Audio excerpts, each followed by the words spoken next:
What's up? This your boy Tiz Tech. So the hardest part about these wheel studs, man, is basically putting them back in. Getting them out is easy.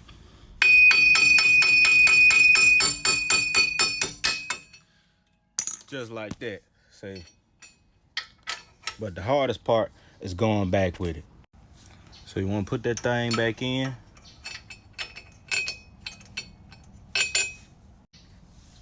Slip your wrench over the end. Don't matter what size, as long as it fit.